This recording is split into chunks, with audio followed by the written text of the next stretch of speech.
Vendredi 15 novembre 2019, il est 13 h partout en Côte d'Ivoire. Bonjour et bienvenue sur RTI 1. Le président Alassane Ouattara a reçu hier les lettres de créance de 5 nouveaux ambassadeurs accrédités en Côte d'Ivoire. Des diplomates qui se sont engagés à œuvrer au renforcement des relations de coopération entre la Côte d'Ivoire et leurs pays respectifs. On ira au palais de la présidence de la République dès le début de ce journal. Le département du travail des États-Unis vient de publier son dernier rapport sur les pires formes du travail des enfants dans le monde. Un rapport dans lequel la Côte d'Ivoire se hisse au rang des pays ayant reçu la plus haute évaluation durant les 6 dernières années pour l'ensemble de ses actions menées afin d'éliminer le travail des enfants. Ce vendredi, les Ivoiriens célèbrent la paix si chère à leur cœur. À l'occasion de cette 23e journée nationale de la paix, ils célèbrent la cohésion sociale. Tout à l'heure, Mariatou Koné, la ministre de la Solidarité, de la Cohésion sociale et de la lutte contre la pauvreté, a distingué plusieurs personnalités qui œuvrent pour la paix. Nous sommes donc le 15 novembre 2019 et c'est la journée nationale de la paix. La célébration officielle a lieu ce vendredi dans la commune de Yopougon et est présidée par Mariatou Koné, la ministre de la Solidarité, de la Cohésion sociale et de la lutte contre la pauvreté. À l'occasion justement de cette célébration de la journée de la paix, de nombreuses activités ont été menées. Nous y reviendrons dans une dizaine de minutes. En attendant, je vous emmène au palais de la présidence de la République, au plateau, où le président Alassane Ouattara a reçu hier les lettres de créance de 5 nouveaux ambassadeurs. Ces diplomates accrédités en Côte d'Ivoire sont de l'État d'Israël, de la Confédération suisse, de la République islamique d'Iran, de la République arabe d'Égypte et de la République centrafricaine.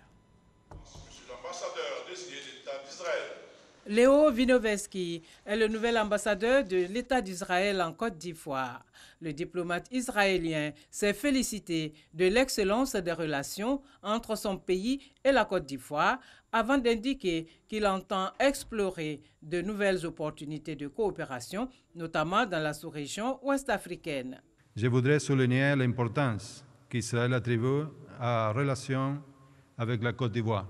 Avec le président Alassane Ouattara et le ministre des Affaires étrangères de Côte d'Ivoire, nous avons discuté des possibilités de coopération bilatérale et régionale entre Israël et les pays d'Afrique occidentale. Le développement des échanges commerciaux et le renforcement de la coopération dans le domaine de l'éducation constituent, avec les échanges culturels, les axes majeurs de la mission du nouvel ambassadeur de la Confédération suisse en Côte d'Ivoire. La Côte d'Ivoire est un grand pays avec un grand potentiel, donc on a beaucoup d'entreprises privées suisses qui sont présentes ou qui s'intéressent à venir. Et je m'emploierai à diversifier encore ce potentiel économique et ces relations. Et le deuxième axe, c'est les partenariats de recherche scientifique. Nous avons le Centre suisse de recherche scientifique en Côte d'Ivoire et d'autres partenariats entre hautes écoles et universités suisses et universités ivoiriennes. Donc ce sont vraiment 2 axes de travail qui montrent que pour nous, la Côte d'Ivoire est un pays émergent et c'est là-dessus qu'on veut essayer de construire. L'ambassadeur désigné de la République islamique d'Iran s'est fixé pour objectif le renforcement des relations économiques entre son pays et la Côte d'Ivoire, notamment dans le domaine du transport maritime. As I told to His Excellency Mr. President, nous avons eu des discussions avec Monsieur le Président de la République pour voir comment nous pouvons développer différents produits et également des constructions d'usines iraniennes en Côte d'Ivoire, mais également des usines de Côte d'Ivoire en Iran. Je ferai de mon mieux pour remplir cette mission. Après avoir passé en revue l'état de la coopération entre son pays, la République arabe d'Égypte et la Côte d'Ivoire, le nouveau chef de la diplomatie égyptienne en Côte d'Ivoire s'engage à renforcer cette coopération dans plusieurs secteurs.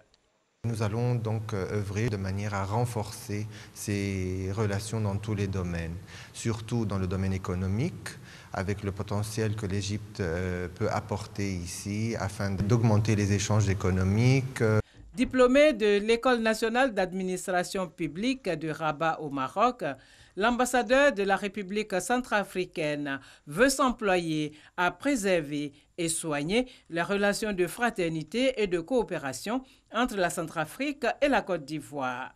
La Côte d'Ivoire qui, pour elle, est un bel exemple de sortie de crise. Nous pourrons dire que la Côte d'Ivoire est un exemple à suivre en ce qui concerne la politique de sortie de crise. La République centrafricaine connaît une crise qui perdure depuis 2013 et on essaie petit à petit de sortir de cette crise. Et la Côte d'Ivoire est un grand partenaire dans ce sens. Le président Touadéra, le peuple centrafricain, nous louons à juste valeur les efforts du président Ouattara et nous pensons que nous pourrons compter sur la Côte d'Ivoire pour nous aider à sortir de la crise. Au terme de la cérémonie de présentation des lettres de créance au président de la République, les 5 nouveaux ambassadeurs accrédités en Côte d'Ivoire ont reçu les honneurs militaires. Honneurs rendus par des éléments de la garde républicaine. Le chef de l'État a également parlé renforcement de la coopération entre la Côte d'Ivoire et la Chine. C'était dans la même journée d'hier, lorsqu'il a reçu le vice-président du comité permanent de l'Assemblée populaire nationale de Chine. Régis Kofi était témoin de la rencontre pour RTI. La Chine est le 3e partenaire commercial de la Côte d'Ivoire. Les échanges entre les deux pays ont progressé de 800% entre 2014 et 2016. Les autorités chinoises veulent davantage renforcer la coopération entre les deux pays, d'où l'audience accordée au vice-président de l'Assemblée populaire nationale de Chine. J'ai eu un entretien très amical et efficace avec le président Ouattara. Je suis venu en Côte d'Ivoire pour promouvoir la mise en œuvre des consensus importants que le président Ouattara a dégagés ensemble avec le président Xi Jinping lors de leur entretien de l'année dernière, ainsi que pour promouvoir la mise en œuvre des acquis du sommet de Beijing du FOCAC. Monsieur Ouattara et moi-même ont évoqué les relations bilatérales sino-ivoiriennes sous tous leurs aspects. Nous avons parlé du renforcement de la confiance politique mutuelle entre nos deux pays, du renforcement des échanges économiques et commerciaux entre nos deux pays, ainsi que des efforts conjoints à déployer pour soutenir la construction des infrastructures en Côte d'Ivoire. Et je suis convaincu que cet entretien avec le président Ouattara insufflera une nouvelle impulsion au développement des relations d'amitié entre la Chine et la Côte d'Ivoire. La Chine est un bon ami et bon partenaire de la Côte d'Ivoire. Je suis convaincu que grâce aux efforts conjugués de nos deux parties, la coopération sino-ivoirienne se portera de mieux en mieux. Nous formons des vœux sincères pour que la Côte d'Ivoire remporte des succès encore plus éclatants dans son développement socio-économique. Plusieurs entreprises chinoises sont impliquées dans les travaux de développement entrepris par le gouvernement ivoirien, notamment le stade olympique à Ebimpe, l'extension du réseau haut débit de fibre optique et la construction du 4e pont d'Abidjan. Son Excellence Wu Weihua, vice-président du comité de l'Assemblée populaire nationale de Chine, a félicité le président de la République, Alassane Ouattara, pour les actions de développement avant de souhaiter un partenariat Chine-Côte d'Ivoire plus solide. De son côté, le vice-président Daniel Kablan-Duncan procédait en ce moment-là au lancement de la campagne nationale et régionale de la promotion de l'allaitement maternel exclusif.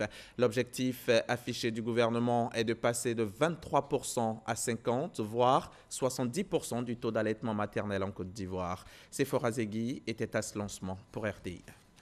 Moi, j'ai été allaitée depuis ma naissance jusqu'à l'âge de 2 ans et demi. Regardez comme je suis belle et intelligente. Elle a 4 ans et vient ainsi de démontrer les bienfaits du lait maternel.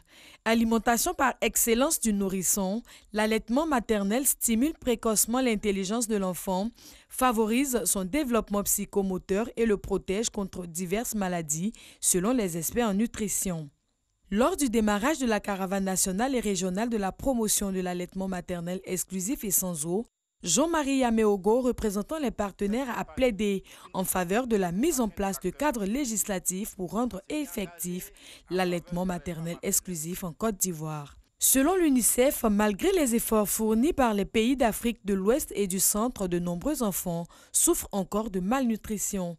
Il faut donc agir. L'ambition de la campagne est de faire que d'ici 2021, le résultat prioritaire de 50% d'allaitement exclusif chez les nourrissons de moins de 6 ans soit atteint dans notre région et même dépassé. Ceci est possible à condition d'agir rapidement.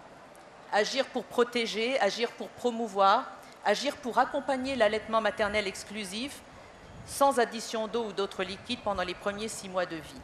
Il est important de renforcer le plaidoyer pour l'augmentation des congés de maternité, le respect des pauses d'allaitement par les employeurs, y compris ceux du secteur privé, et la création d'espaces propres et sécurisés près des lieux de travail où les mères allaitantes peuvent allaiter.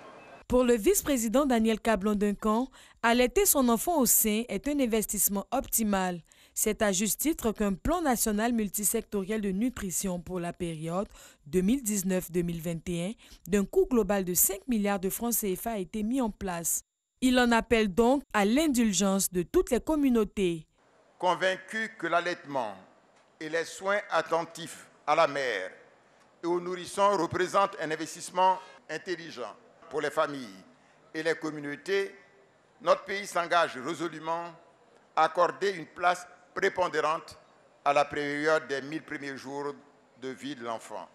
Chère maman, où que vous soyez, quels que soient vos moyens, que votre enfant soit né à terme ou même prématuré, l'allaitement est un cadeau.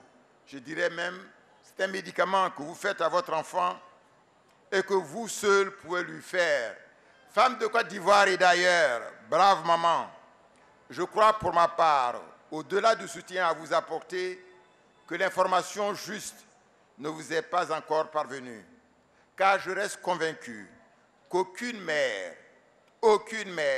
bien sensibilisée ne peut refuser d'allaiter son enfant, sauf cas de force majeure.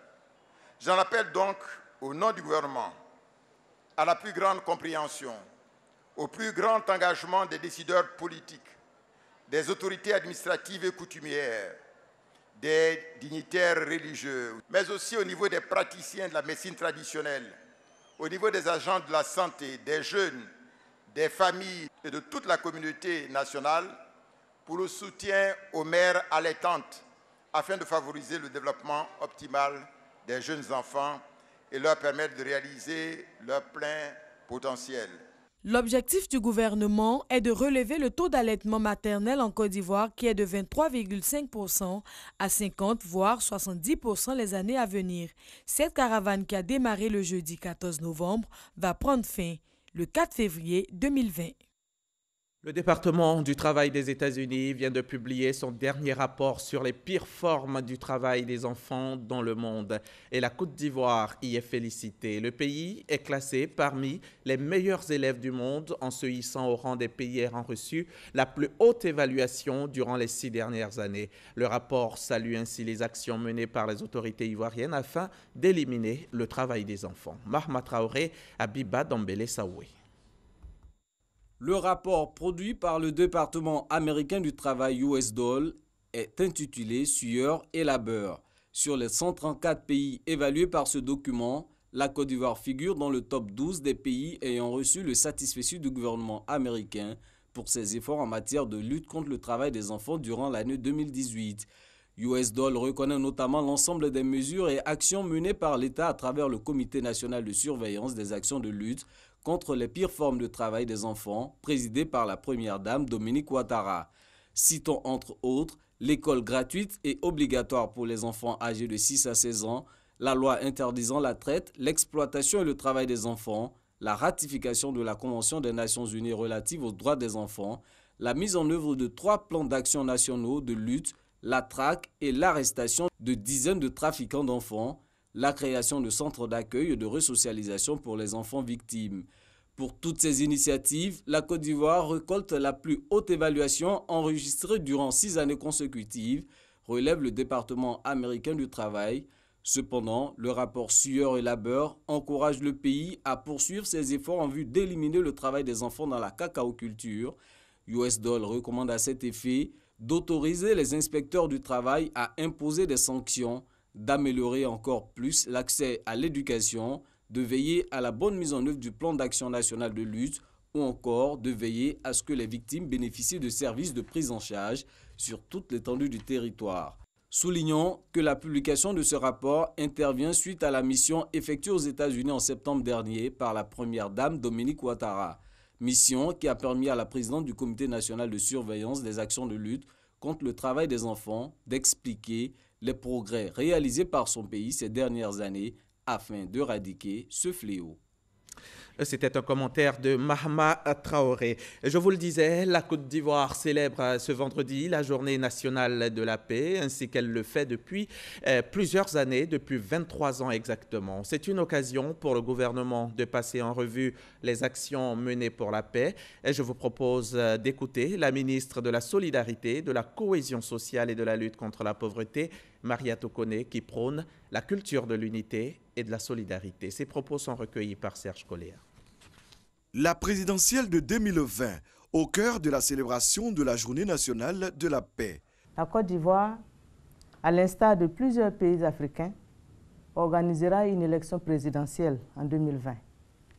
Aujourd'hui, le défi majeur en matière de consolidation de la paix pour notre pays reste la réussite de ce scrutin dans un environnement sans violence. Le thème retenu pour la Journée nationale de la paix, édition 2019, c'est « Au-delà des mots, agissons ensemble pour un environnement électoral apaisé ». C'est un thème qui souligne l'importance d'inviter chaque citoyenne et chaque citoyen à adopter une attitude de paix à l'orée de l'élection présidentielle de 2020 que nous souhaitons tous paisible et inclusive. À moins d'un an de l'échéance, la ministre de la Solidarité, de la Cohésion sociale et de la lutte contre la pauvreté appelle à la préservation de la paix et de l'unité sociale. C'est la dernière célébration de la Journée nationale de la paix avant l'échéance électorale présidentielle de 2020.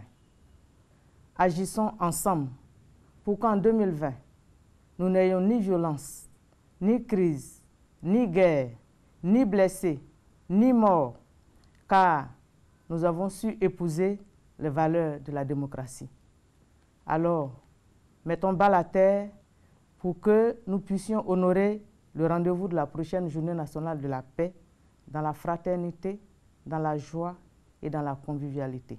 À l'occasion de la célébration de la 23e édition de la Journée nationale de la paix, plusieurs activités sont prévues. Des ateliers, des prières œcuméniques, des caravanes pour la paix.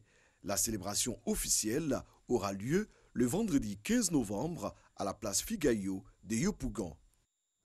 Et cette célébration officielle a bel et bien eu lieu ce matin à la place Figayo de Yopougon. Et justement, à l'occasion de cette journée nationale de la paix, le président de la République, Alassane Ouattara, et son épouse Dominique ont planté chacun un arbre ce vendredi dans le jardin de leur résidence à Cocody-Riviera. Viviane Haïm.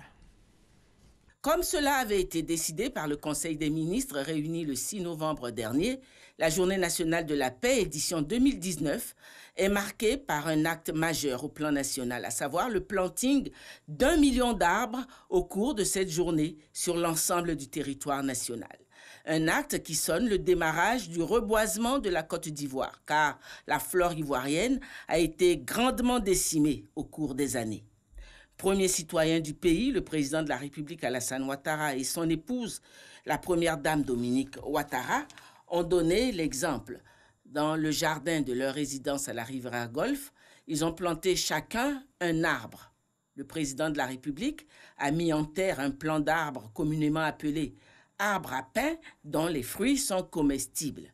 Quant à la première dame Dominique Ouattara, elle a planté un tabébua. Un geste fort qui traduit la volonté du premier des Ivoiriens de faire reverdir la Côte d'Ivoire. Autre lieu, autre planting d'arbres, toujours à l'occasion de cette journée nationale de la paix. Le maire de la commune d'Abobo, Ahmed Bakayoko, a lancé l'opération Un jour, 1 million d'arbres, une opération de planting d'arbres qui vise à promouvoir la protection de l'environnement, à lutter contre le réchauffement climatique et surtout à prôner la paix et la cohésion sociale. Jean-Marc Djadji. Opération Un jour, 1 million d'arbres à Abobo.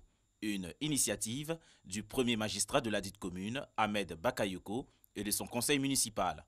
Le maire d'Abobo, par le planting d'arbres, veut faire de sa circonscription un modèle de préservation de l'environnement et de lutte contre le réchauffement climatique. On est tous concernés par cette question écologique, de rebâtir notre patrimoine forestier. Il faut planter un arbre c'est la vie. 1 million d'arbres aujourd'hui sur l'ensemble du territoire, c'est vraiment un acte dont les bénéfices viendront pour les générations à venir.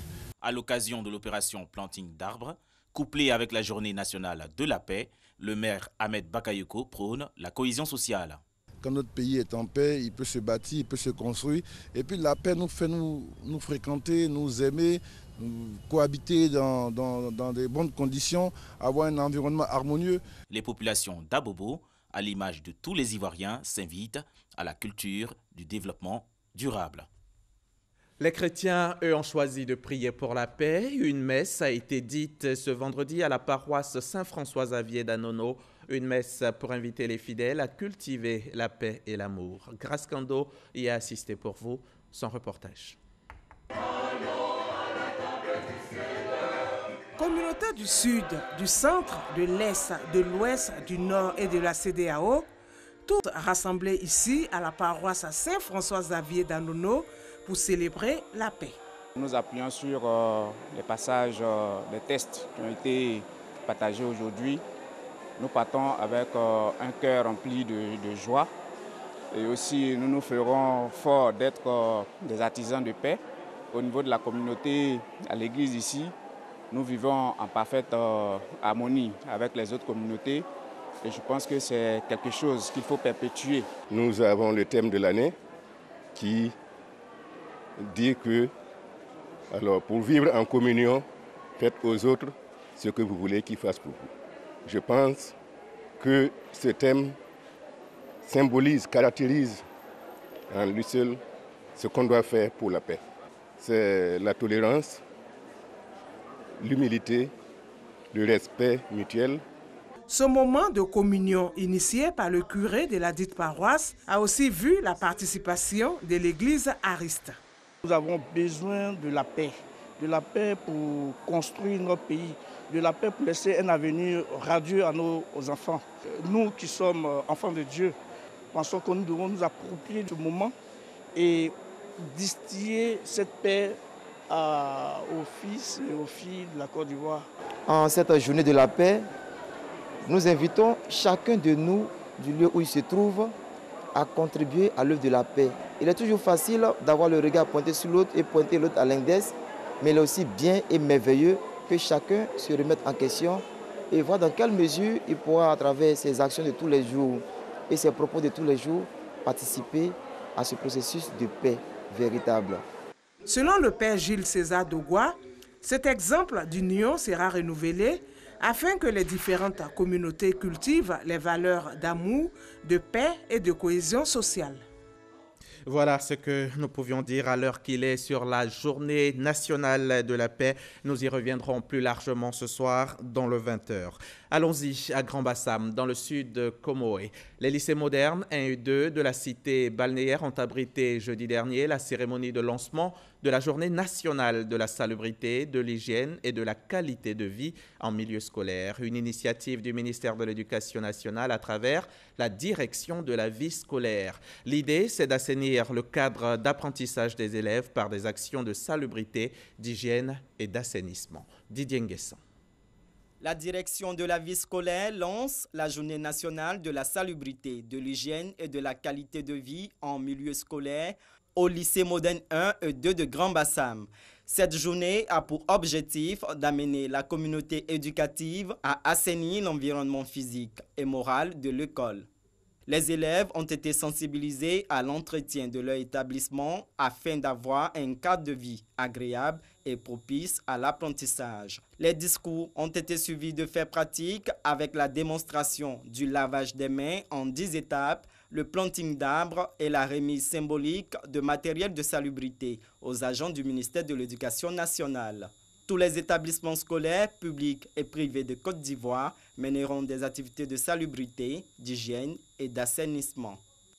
L'école, un outil certain de développement, surtout quand elle rime avec sérieux, salubrité et hygiène. C'est certainement à ce prix que la Côte d'Ivoire sera une puissance éducative à l'horizon 2020. La question était au centre d'une rencontre initiée par le Bureau national de la prospective et de la veille stratégique en collaboration avec le ministère du Plan et du Développement. Le témoignage d'Ahmed Traoré et Jean-Luc Gbangbo. Stratégie sectorielle de l'éducation, éducation et développement de la petite enfance à l'horizon 2040 ou encore puissance éducative et puissance des nations. Autant de thèmes abordés lors de cette rencontre d'échange initiée par le Bureau national de la prospective et de la veille stratégique en collaboration avec le PNUD. L'objectif de ce rendez-vous est de montrer la place centrale qu'occupe l'éducation dans le processus d'émergence et de construction d'une puissance industrielle à l'horizon 2040. Le futur souhaité pour la Côte d'Ivoire, c'est une puissance industrielle axée sur une puissance éducative. Le système éducatif produit des ressources humaines de qualité. Ces ressources humaines vont se mettre au service donc de l'émergence de la Côte d'Ivoire et à plus long terme à l'industrialisation du pays. Selon le représentant du ministère du Plan et du Développement, cette rencontre expliquera le processus de construction de la puissance éducative en Côte d'Ivoire. Comment est-ce que la puissance éducative va se décliner à l'horizon 2040 pour permettre d'atteindre une puissance, pour permettre de faire de la Côte d'Ivoire une puissance industrielle. Et c'est d'autant plus important que c'est l'ensemble de la chaîne de programmation, planification qui débute avec la prospective. Et donc il était important ce matin de commencer à échanger sur ces thèmes de l'éducation aussi importants, évidemment dans la perspective aussi de la préparation des prochains plans de développement. 200 personnes issues des institutions de la République, les organisations sous-régionales et les partenaires techniques et financiers participent à cette rencontre. Le village de Priti à Incro a 50 ans, un anniversaire qui a été célébré avec faste le week-end dernier. La fête a mobilisé les filles et les fils du village et du canton à Ouassou à Infier en général. Une occasion de faire le bilan des acquis du village. Herman Yamia depuis Priti à Incro.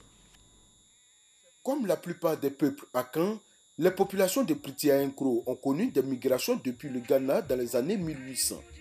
Arrivés sur le sol ivoirien, après une escale dans le village de Souma-Incro, les populations de Priti se sont dirigées vers Suefri. Et c'est de ce lieu que deux frères ont décidé de continuer leur chemin à la recherche de terres fertiles en créant le village de Priti. Mais après des divergences, l'un alla créer un autre village appelé Assasitre. Après plusieurs mésaventures qu'ils ont vécues, les deux frères ont décidé de se retrouver de nouveau sur l'ancien site pour créer le village de Priti à Incro en 1968. C'est ces deux qui étaient la locomotive de la création de ces villages et ils ont tracé, nous avons dit qu'ils ont tracé le village comme de grands géomètres. Ils ne sont pas allés à l'école, ils n'ont pas sollicité des géomètres, mais vraiment ils ont fait un travail énorme en alignant les maisons de telle sorte que nous ayons des boulevards dans ce village. Cela fait aujourd'hui 50 ans que les populations de Priti à Incro vivent en harmonie sur ce site. 50 ans après le génie créateur de nos aïeux, quel bilan succès pouvons-nous faire? Nous pouvons dire que Priti à Incro, leur village est doté maintenant d'un centre de santé fonctionnel, d'une école primaire, d'un collège de proximité. Il est aussi électrifié. Des acquis, les populations de Priti à Incro en ont, et les perspectives s'annoncent bonnes. Des actions de développement reconnues par le préfet de Transua qui les exhorte à demeurer solidaires et surtout à entretenir de bons rapports avec leurs frères de Priti 1, leur village d'origine. Ce que je voulais dire simplement à mes parents, qu'ils n'oublient pas leurs origines, qu'ils respectent leurs frères qui sont restés à Priti originel. Ils doivent, je ne dirais pas reconnaissance, mais ils doivent respect à leurs frères, à leurs amis, à leurs parents qui sont restés à Priti. Qu'ils ne les minimisent pas. Qu'ils se disent que ce sont des frères, ils sont tous des frères. Ils sont toujours des frères. Depuis 2005, c'est Nana Obengo Kwaku Ignace, qui est le chef du canton Awassou, a infié. Grâce aux actions de ce militaire de carrière, son village Pritiaïnkro et tout le canton dont il a la charge entretiennent la solidarité, l'entente et la cohésion sociale, toutes choses qui facilitent le développement de la région. On va refermer le journal avec cette fusillade meurtrière aux États-Unis. 2 adolescents ont été tués et 3 autres blessés par balle hier jeudi lorsqu'un de leurs camarades a ouvert le feu dans la cour de son lycée de Santa Clarita en Californie. Le tireur a choisi le jour de son 16e anniversaire pour ouvrir le feu sur ses camarades dès l'entrée des cours. Peu après 7 heures, l'adolescent a sorti de son sac à dos un pistolet semi-automatique dans la cour de ce lycée à une 60aine de kilomètres au nord de Los Angeles. Il a immédiatement tiré, touchant 5 élèves, dont 2 mortellement, une fille de 16 ans et un garçon de 14 ans. On s'arrête là pour aujourd'hui. Merci d'avoir suivi cette édition. C'est à revoir sur RTI Mobile et sur tous nos réseaux sociaux. Nous sommes le 15 novembre. La rédaction Par Ma Voix souhaite une bonne journée de la paix à tous. La paix du cœur, la paix dans vos domiciles, la paix avec le voisin, la paix en Côte d'Ivoire. À demain 13h sur RTI 1, la chaîne qui rassemble.